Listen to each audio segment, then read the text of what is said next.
Hello everybody, welcome back to my channel. I hope you guys are all having a great day.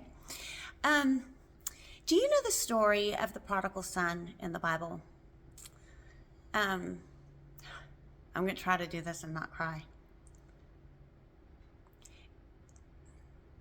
That story is about us. That is our story.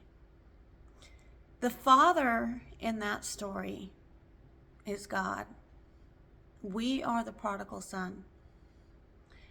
We asked God for our inheritance, and we went out into the world.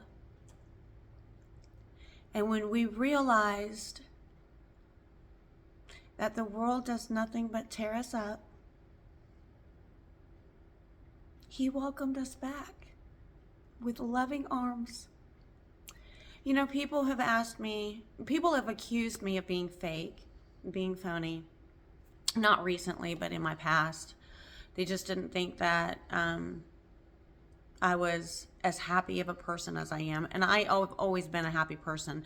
I mean, I get mad, and I don't try to, but really it's from somebody trying to tell me I need to do something that is not in my best interest or in anybody's best interest. It's just to be accepting of whatever's going on, and I don't do that. I don't accept, I don't accept lies, and I don't accept malicious behavior. So that's when people would get upset with me.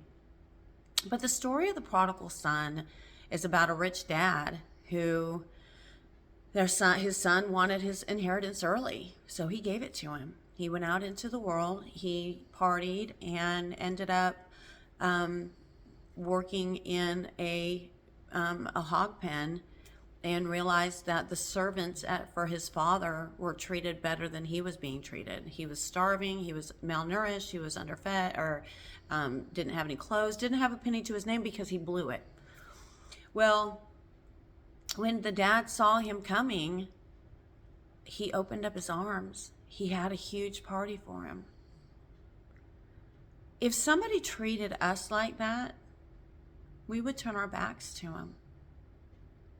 The reason Jesus told us that story or that parable is because that is what God does for us. He waits until we have nothing. And when we find Him, He welcomes us back with loving arms.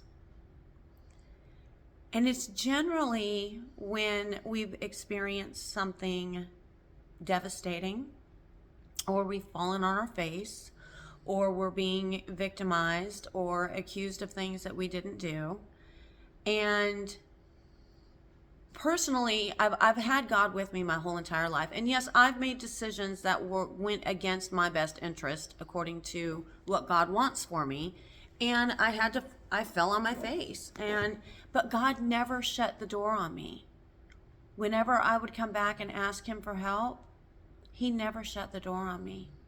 He never said, no, you can't come back because you didn't follow my direction. That's what the world does.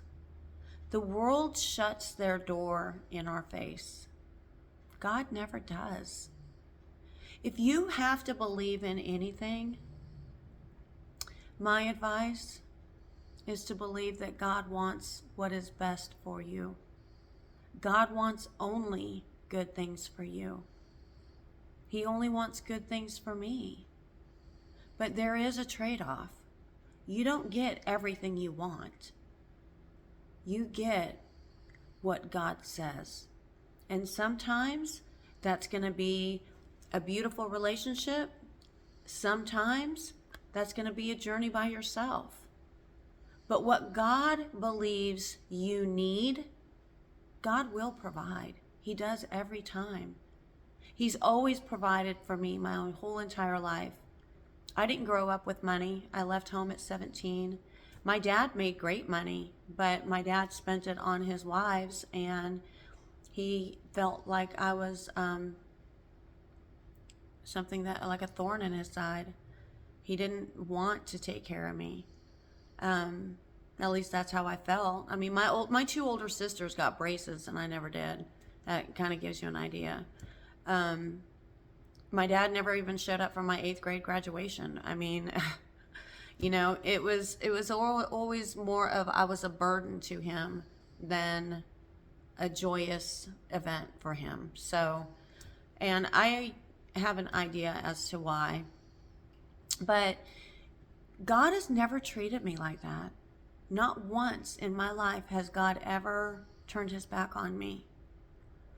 If you want to know why I'm so happy all the time, it's because I have God in my heart, and he is constantly on my mind. The things that I do in life, do I do them for me? Well, some of them, but it's not without direction from God.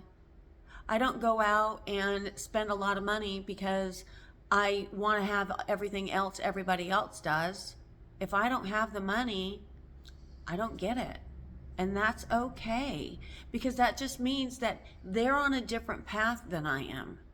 And I'm okay with that. I need to get my hair done. I mean, you know, and I don't have the funds right now. But if God wants me to get my hair done, he'll send me the funds. I'm not worried about it. And yes, I do live my life like that. I'm not working. My dad's money is going to his extended care place.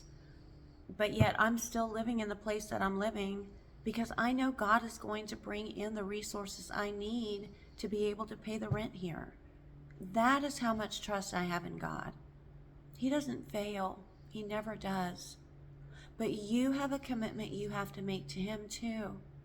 And you have to surrender.